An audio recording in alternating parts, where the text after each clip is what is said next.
ఎప్పుడు మనం చేసే విధంగా కాకుండా చికెన్ కర్రీ అనేది డిఫరెంట్గా ట్రై చేయాలంటే ఈరోజు నేను మీకు చూపించే ప్రాసెస్ పక్కా ట్రై చేయాల్సిందే. పాలక్ చికెన్.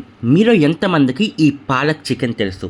ఎంత టేస్టీగా ఉంటుందంటే అలా వేడి వేడి రైస్లో కరెక్ట్గా టిప్స్ అన్నీ కూడా ఫాలో అయ్యి చేశారంటే ఎంత టేస్టీగా వస్తుందో తెలుసా? ఈ వీడియోలో నేను మీకు విత్ టాప్ సీక్రెట్స్తో మీకైతే చూపించడం అయితే జరిగింది. దీన్ని ఏ విధంగా ఉడికించాలి, ఏమేమి మసాలాస్ వేయాలి అన్నీ కూడా క్లియర్గా డీటెయిల్గా చెప్పడం అయితే జరిగింది. మీరు చేయాల్సిందల్లా నీట్గా ఈ వీడియో మొత్తం చూడండి. ఇలాగే చేయండి. చపాతీలో కానీ వైట్ రైస్లో కానీ నెక్స్ట్ లెవెల్ ఉంటుంది. లేట్ చేయకుండా మొదలు పెట్టేద్దాం పదండి. ముందుగా ప్రతి కర్రీకి మనం చేసేదే ఒక 8 to 9 స్పూన్స్ ఆయిల్ వేసుకుని ఒక 2 ఆనియన్స్ అండి. నేను ఇక్కడ మీకు గ్రామ్స్తో సహా చెప్తున్నాను. చికెన్ వచ్చేసి 500 గ్రాములు అయితే తీసుకున్నాను అనమాట. అంటే హాఫ్ కేజీ చికెన్ అయితే తీసుకున్నాం. ఈ హాఫ్ కేజీ చికెన్కి 2 ఆనియన్స్ వీలైనంత సన్నగా కట్ చేసుకోండి.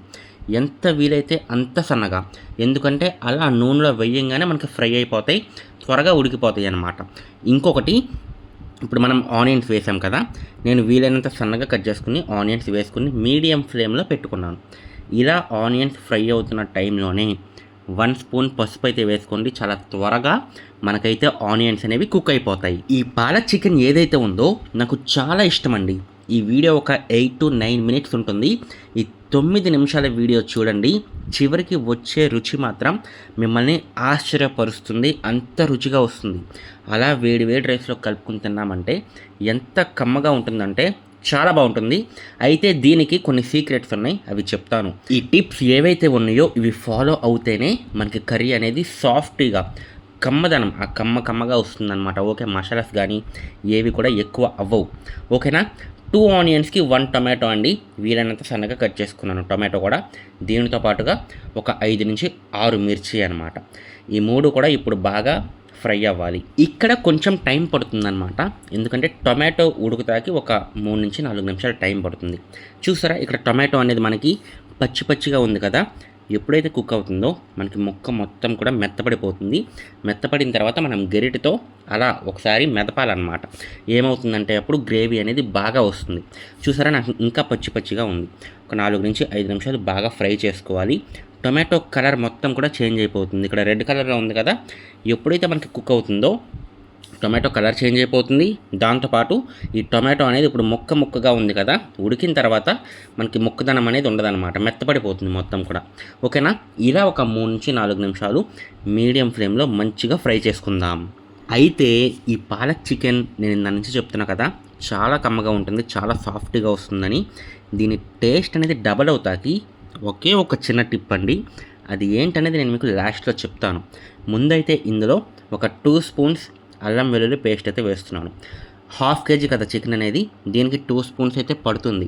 1 స్పూన్ అంత టేస్ట్ రాదనమాట. అండ్ ఇంకొకటి ఏంటంటే, ఇప్పుడు ఈ అల్లం వెల్లుల్లి పేస్ట్ ఏదైతే ఉందో బయట కొనొద్దండి. బయట మనకి ఉంటాయి, చాలా ఉంటాయి, బట్ మనం చేసుకుంటే చాలా బాగుంటుంది. ఒక 2 ఇంతలు వెల్లుల్లిపాయ వేసుకుంటే ఒక ఇంత. ఓకేనా? అంటే 50% వెల్లుల్లిపాయ మీరు తీసుకుంటే 25% అల్లం అయితే వేసుకోవాలి. ఈ 2 వేసేసి మంచిగా మిక్సీ పట్టండి, చాలా బాగుంటుంది. ఆ టేస్ట్ వేరు, మనం కర్రీలో వేసుకుంటే చాలా బాగా వస్తుంది టేస్ట్ అనేది. బయట మీరు ఏ అల్లం వెల్లుల్లి పేస్ట్ కొన్నా సరే అంత రుచి రాదనమాట. మనం చేసిందే చాలా టేస్ట్ వస్తుంది. ఈ విధంగా అల్లం వెల్లుల్లి పేస్ట్ వేసిన తర్వాత పచ్చివాసన పోవాలి కాబట్టి ఒక 3 నుంచి 4 నిమిషాలు మంచిగా నేను ఫ్రై చేసుకుంటున్నాను. ఈ ప్రాసెస్ అంతా కూడా మీడియం ఫ్లేమ్లోనే జరుగుతుంది. హై ఫ్లేమ్ ఎక్కడ కూడా పెట్టొద్దు.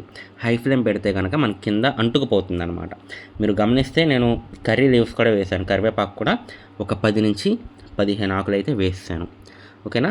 ఇలా ఒక 5 నిమిషాల వరకు మంచిగా ఉడికించిన తర్వాత మీరు ఇంకొకటి ఇక్కడ గమనిస్తే, టొమాటో కూడా ఇందాక ముక్కగా ఉందా, ఆ టొమాటో ఉడికిపోయిన తర్వాత మెత్తపడిపోతుందన్నానా? చూడండి, ఇప్పుడు టొమాటో మీరు కనుక గమనిస్తే ముక్కేది అసలు ముక్కగా లేదు, మొత్తం కూడా మెత్తపడిపోయి, చూసారా మనకి మొత్తం కూడా ముడుచుకుపోయింది టొమాటో అనేది. ఆ విధంగా ఉడకాలన్నమాట. అలా ఉడికితేనే మనకి గ్రేవీ అనేది బాగా వస్తుంది. ఇప్పుడు హాఫ్ కేజీ చికెన్ మంచిగా వాష్ చేసేసుకుని ఈ చికెన్ అంతా కూడా ఇందులో వేస్తాను.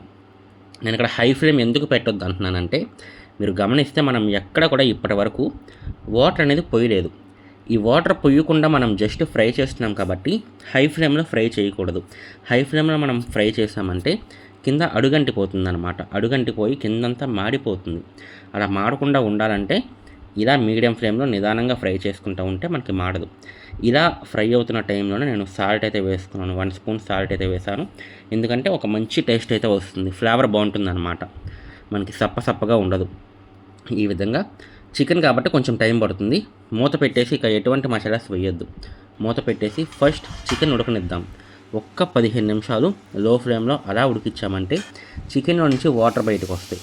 చూసారా, మనకి చికెన్లో నుంచి వాటర్ అనేది బయటకు వచ్చింది. మీరు ఇక్కడ గమనిస్తే కింద లైట్గా మనకి అడుగు అంటుతుంది. ఇంకా అంటలేదు, ఇప్పుడిప్పుడే స్టార్ట్ అవుతుందన్నమాట. అది ఎందుకంటే వాటర్ పోయలేదు కాబట్టి, అందుకని కొంచెం వాటర్ అయితే పోసాను. ఇప్పుడు మనకి ఎటువంటి అడుగు అయితే అంటదు. ఈ విధంగా వాటర్ పోయకుండా మనం ఫ్రై చేయొచ్చు. మధ్య మధ్యలో తిప్పుకుంటూ ఉండాలి. తిప్పకుండా ఉంచేస్తే కనుక కింద అడుగంటిపోయి కింద మాడిపోయే అవకాశం ఉంటుంది. ఓకేనా? ఇప్పుడు మీరు గమనిస్తే ఒక 15 నిమిషాల వరకు నేను లో ఫ్లేమ్లో మంచిగా చికెన్ అనేది ఉడికిచ్చేసాను. ఇక చికెన్ ఉడికిన తర్వాత పాలక్ అనమాట. ఈ పాలకూర ఏదైతే ఉందో నేను ఇక్కడ 3 కట్టలు అయితే తీసుకున్నాను.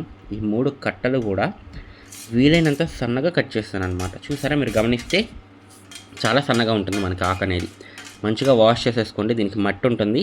ఒక 3-4 సార్లు మంచిగా వాష్ చేస్తే మట్టి మొత్తం కూడా పోతుంది. పోయిన తర్వాత మంచిగా వీలైనంత సన్నగా కట్ చేసుకోండి. ఎందుకంటే గ్రేవీకి చాలా బాగుంటుంది. మనం లావుగా కట్ చేస్తే గ్రేవీ అనేది బాగోదు. పైగా సన్నగా కట్ చేయడం వల్ల మనకి త్వరగా ఉడికిపోతుంది అనమాట. ఈ విధంగా ఈ పాలకూర వేసేసిన తర్వాత ఒకసారి కలిపేసి మళ్ళీ మూత పెట్టేయండి. ఒక్క 10 నిమిషాలు అలా వదిలేయండి. పాలకూర కూడా మొత్తం ఉడికిపోతుంది. చూసారా, ఈ విధంగా పాలకూర కూడా ఉడికిపోయి పాలకూరలో నుంచి మనకి వాటర్ కూడా బయటకు వచ్చి ఆ టేస్ట్ మొత్తం కూడా చికెన్కి పడుతుందన్నమాట. ఇక ఇప్పుడు మనం మసాలాస్ చూద్దాం. సాల్ట్ 1 స్పూన్ వేసాను. కారం 2 స్పూన్స్ వేసాను. ధనియా పౌడర్ 2 స్పూన్స్ అయితే వేసాను. మీకు ధనియా టేస్ట్ అంత ఇష్టం ఉండదంటే 1.5 స్పూన్ అయితే వేసుకోండి. ఇక చికెన్ మసాలా 2 స్పూన్స్ మొత్తం స్ప్రెడ్ అయ్యే విధంగా, చికెన్ మసాలా బయట మనకు దొరుకుతుంది కదా, ఆ చికెన్ మసాలా ప్యాకెట్ ఏదైతే ఉందో ప్రతి ముక్కకి పట్టే విధంగా మంచిగా స్ప్రెడ్ అయ్యేటట్టు వేసుకుని ఇక ఇప్పుడు ఫ్లేమ్ అనేది తగ్గించేసుకుని బాగా మంచిగా ప్రతి ముక్కకి మనం వేసిన మసాలా అనేది పట్టే విధంగా బాగా కలుపుకోండి. మీరు ఇక్కడ ఒకటి గమనిస్తే, నేను స్టార్టింగ్లో ఒకటి చెప్పాను, దీనికి ఒక చిన్న సీక్రెట్ ఉంది. దీనికి ఇంత టేస్ట్ రావాలంటే, ఆ కమ్మదనం రావాలంటే ఒక చిన్న సీక్రెట్ ఉంది అని చెప్పేసి. ఇప్పటి వరకు మనం చేసాం కదా, ఆ సీక్రెట్ ఏంటనేది ఇప్పుడు చెప్తాను. ఇప్పుడు ఇందులో ఒక 1.5 గ్లాస్ వాటర్ అయితే పోసేద్దాం. 1.5 గ్లాస్ వాటర్ పోసేసి ఫ్లేమ్ మొత్తం కూడా తగ్గించేయండి. లో ఫ్లేమ్ పెట్టేయండి. పెట్టేసి మూత పెట్టేసి ఇంకా దీన్ని కదపొద్దండి. ఒక్క 25 నిమిషాలు వీలైనంత లో ఫ్లేమ్ పెట్టుకోండి. పెట్టేసి 25 నిమిషాల వరకు వాటర్ కూడా పోసాం కదా, ఒక్కసారి మొత్తం కూడా కలిసే విధంగా బాగా కలిపేసుకుందాం. ఎందుకంటే మసాలా మొత్తం కూడా కలవాలి కాబట్టి పులుసులో. ఈ విధంగా బాగా కలిపేసుకున్న తర్వాత 25 నిమిషాలు లో ఫ్లేమ్లో బాగా మరిగించాలన్నమాట. ఏమీ కాదు, అసలు చాలా బాగా ఉడుకుతుంది. మీకు 20 నిమిషాలు అవ్వంగానే మనకి రూమ్ మొత్తం కూడా మంచి స్మెల్ అయితే నిండిపోతుంది అనమాట, ఈ చికెన్ స్మెల్. ఓకేనా? 25 నిమిషాల తర్వాత చూసారా, మనకి కర్రీ మొత్తం కూడా దగ్గర పడింది. ఇందాక మనం పోసిన వాటర్ మొత్తం కూడా దగ్గరికి వచ్చేస్తుంది అనమాట. చిక్కదనం, కావాల్సినంత చిక్కదనం అయితే రెడీ అయిపోయింది. ఇక మన కర్రీ అనేది రెడీ అయిపోయినట్టే. ఇది చపాతీలోకి కానీ వైట్ రైస్లోకి కానీ ఎంత బాగుంటుందో తెలుసా? మరి మీరు కూడా ట్రై చేసి, అండ్ ఈ పాలక్ చికెన్ ఏదైతే ఉందో హెల్త్కి కూడా చాలా మంచిది. ఎందుకంటే పాలక్ లీఫీ వెజిటబుల్ కాబట్టి. మరి మీరు కూడా చేసి మీకు ఎలా వచ్చిందనేది కామెంట్ సెక్షన్లో చెప్పడం మర్చిపోవద్దు. మరి నెక్స్ట్ వీడియోలో ఇంకొక మంచి వీడియోతో కలుసుకుందాం, మంచి రెసిపీతో కలుసుకుందాం. అంతవరకు బాయ్ బాయ్.